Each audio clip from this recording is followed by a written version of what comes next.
Channel की latest video में आप सबको खुशामदीद कहते हैं। आज से हम एक नई सीरीज स्टार्ट करने के लिए जा रहे हैं फाइनेंशियल मार्केट्स के ऊपर। हम लोगों ने एक डिटेल्स थोड़ी वीडियो बनाई थी बेसिक कॉन्सेप्ट्स के ऊपर कि मार्केट का एल्गोरिदम काम कैसे करता है, प्राइस को डिलीवर कैसे करता है। उसके ऊपर एक बहुत अच्छा रिस्पॉन्स देखते हुए और बहुत सारे लोगों की रिक्वेस्ट के बाद हमने अब एक फैसला किया है कि हम एक मुकम्मल सीरीज स्टार्ट करने के लिए जा रहे हैं जिसमें बेसिक टू एडवांस तमाम चीज़ें, जिसमें स्ट्रक्चर कैसे होता है, बनता कैसे है, क्यों बनता है, उसके बाद मार्केट आपकी by side liquidity, sell side liquidity, fair value gaps, algorithm कैसे चलता है, प्राइस डिलीवरीज कैसे होती हैं, मार्केट एक एक्सपेंशन कब करती है, कंसोलिडेशन कब करती है, रिवर्सल या रिट्रेसमेंट्स कब करती है, सो ऑन। बहुत डिटेल से और कोशिश की जाएगी कि आपको जो रियल नॉलेज है, जिससे वाकई मार्केट में आपको फ़ायदा होना है, जिस पर मार्केट चलती है, बहुत सारा ऐसा भी स्टफ लर्निंग मटेरियल में, इवन आईसीटी कॉन्सेप्ट्स के अंदर भी ऐसा मटेरियल भी मौजूद है, एसएमसी के अंदर मौजूद है, जो कि आपको रियल ट्रेडिंग में काम नहीं आता, वो बल्कि आपके लिए महज एक डिस्टॉर्शन है। तो हम to the point specific real knowledge आप लोगों के साथ शेयर करेंगे। स्टेप बाय स्टेप हमारी वीडियोस को देखें। अगर एक ओवरऑल आपने समरी, एक कॉन्सेप्ट कोई समझनी है जो हम ऑलरेडी डिस्कस कर चुके हैं पहले भी, तो जो डिटेल एक और दूसरी वीडियो थी बेसिक कॉन्सेप्ट के ऊपर, उसका लिंक अभी डिस्क्रिप्शन में आपको शेयर कर दिया जाएगा। उस वीडियो को भी एक दफ़ा वॉच करें और इस मुकम्मल सीरीज़ को स्टेप बाय स्टेप जैसे इसकी वीडियोस आती रहेंगी, इनको फॉलो करते रहिएगा। तो आज स्टार्ट करते हैं अपने पहले लेक्चर से। आज का हमारा लेक्चर है, हम समझेंगे एडवांस मार्केट स्ट्रक्चर को। अब मार्केट स्ट्रक्चर बनता क्यों है? बहुत सारे स्ट्रक्चर और बहुत सारी दफ़ाओं पे आपने ये स्ट्रक्चर बनते तो देखे होंगे। ये सिंपल एक market low high lower low higher high lower lows बनाती हुई ऊपर जाती है, या फिर लोअर लो लोअर हाई बनाते हुए मार्केट नीचे ड्रॉप होती है। लेकिन इसके पीछे की एक्चुअल वजह कि ये स्ट्रक्चर बनता क्यों है, आखिर ये हाई बनाने के बाद हायर हाई बना के एक हायर लो बना के वहीं से ऊपर क्यों जा रहा है, तो ये तमाम चीज़ें और तमाम डिटेल से इन सारी चीज़ों के ऊपर डिस्कस किया जाएगा। सबसे पहले बात कर लेते हैं एक नॉर्मल स्ट्रक्चर की। तो नॉर्मल स्ट्रक्चर मार्केट करती क्या है कि मार्केट यहाँ से एक स्टार्ट पॉइंट लेती है, लो बनाएगी, लो बनाने के बाद मार्केट ने हाई बनाया, फिर ये एक हायर लो बनाया।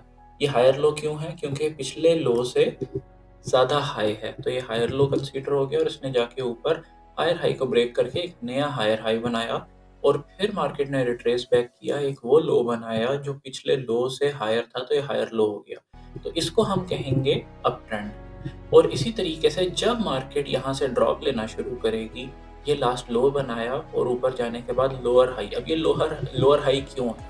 क्योंकि पिछले हाई से नीचे बना, या यहाँ पे अगर एक हाई बना हुआ था लेट्स सपोज, तो ये इस हाई से नीचे बना, इसलिए लोअर हाई है।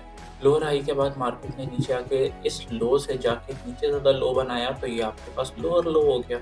लोअर हाई और लोअर लो, तो इस पूरी मूव को आप एक डाउन ट्रेंड कंसीडर करेंगे। अब क्या होगा कि अब अगर मार्केट ना हायर हाई बनाए ना लोअर लो बनाए, तो इस तरह की सिचुएशन में मार्केट साइडवेज में चली जाती है। ये तीनों किस्म के ट्रेंड्स को यहाँ पे हमने डिटेल से डिस्कस कर लिया। ये आपके पास एक अप ट्रेंड है, अगर मैं इसको यहाँ पे सेग्रीगेट कर दूँ, ये मार्केट साइडवेज में चली गई और ये मार्केट आपकी डाउन ट्रेंड में आ गई।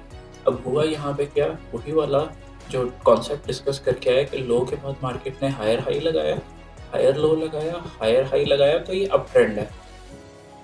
जब मार्केट ने ये लो लगाया और ये हाई लगाया, फिर ना ये हाई ब्रेक किया और ना ये वाला लो ब्रेक किया, इसके बीच में जितनी देर मार्केट स्टे करती रही, तो ये आपके पास एक साइडवेज ट्रेंड है। और साइडवेज के बाद फिर मार्केट दोबारा से जब डाउन मूव में गई, मार्केट ने एक हाई बनाया, लो बनाया, लोअर हाई बनाया, लोअर लो बनाया, तो अब आपके पास एक डाउन ट्रेंड चलना स्टार्ट हो गया। उम्मीद है आपको यहाँ तक पॉइंट समझ आ गया होगा। अगर समझ नहीं आया तो वीडियो को पीछे करके देखें, हम कॉन्सेप्ट को आगे लेके बढ़ते हैं।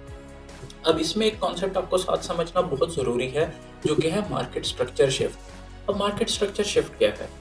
मार्केट जब आपके पास किसी भी एक ट्रेंड में चल रही है, लेट्स सपोज डाउन ट्रेंड में चल रही है या अप ट्रेंड में चल रही है, अब जब तक वो अप ट्रेंड में या डाउन ट्रेंड में कंटिन्यू चलती रहेगी, तो आप उसको सिंपल एक ही ट्रेंड की कंटिन्यूशन कहलाएगी। लेकिन जब सारी ज़िंदगी तो कोई एक ट्रेंड नहीं चल सकता मार्केट में। जब मार्केट ने आपके डाउन ट्रेंड में चलते-चलते अपने ट्रेंड के डाउन ट्रेंड को ब्रेक किया, तो ये जो ट्रेंड का ब्रेक होगा वो हमारा शिफ्ट ऑफ मार्केट स्ट्रक्चर कहलाएगा। आसान अल्फाज में जब डाउन ट्रेंड चलते हुए अप ट्रेंड में कन्वर्ट होगा, तो जहाँ से वो कन्वर्ट होगा वो जगह आपकी चेंज ऑफ मार्केट स्ट्रक्चर कहलाएगी। इसी तरीके से जो मार्केट आपकी ऑलरेडी अप ट्रेंड में चल रही थी, तो ये तो कंटिन्यूएशन ऑफ ट्रेंड था। लेकिन जब अप ट्रेंड में चलते-चलते मार्केट ने अब डाउन ट्रेंड में आना शुरू कर दिया, तो बेसिकली जिस पॉइंट से इसने अपना स्ट्रक्चर चेंज किया था, ये आपका चेंज ऑफ स्ट्रक्चर कहलाएगा, जिसको हम कहते हैं मार्केट स्ट्रक्चर शिफ्ट, और इसको एनोनेट किया जाता है एमएसएस से। तो एक अगर यहाँ पे हम इसको थोड़ा-सा एक्सटेंड करके समझने की कोशिश करें कि एमएसएस क्यों था, तो मार्केट आपके पास एक डाउन ट्रेंड में यहाँ से चलती आ रही थी, और जब मार्केट ने नीचे आके अपना स्ट्रक्चर शिफ्ट किया डाउन ट्रेंड से, अब वो अप ट्रेंड में आई। जो पहले वो अपने हाईज को ब्रेक नहीं कर रही थी, अब अगर आप यहाँ पे देखें तो उसने अपने हाई को ब्रेक कर लिया। तो यहाँ पे उसने अपना एमएसएस कंप्लीट किया, और अब वो मार्केट यहाँ से अप ट्रेंड में जा सकती है।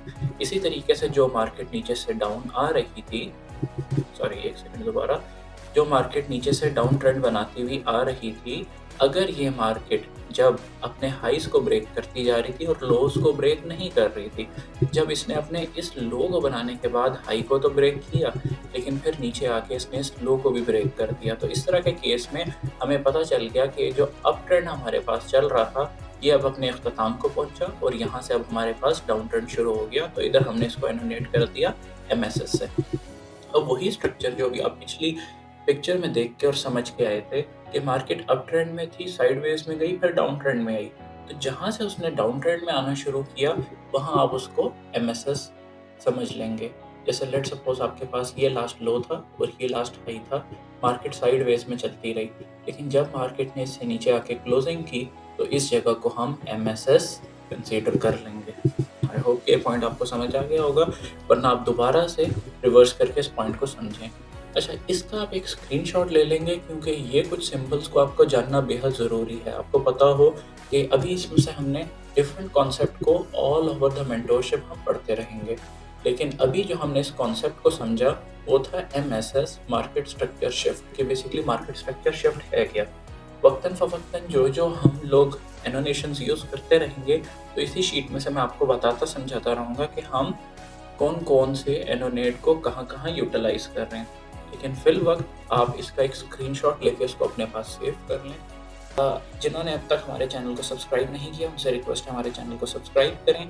मिलते हैं अगली वीडियो में आपसे फिर कोई नई इन्फॉर्मेशंस के साथ। अब तक के लिए इतना ही। शुक्रिया।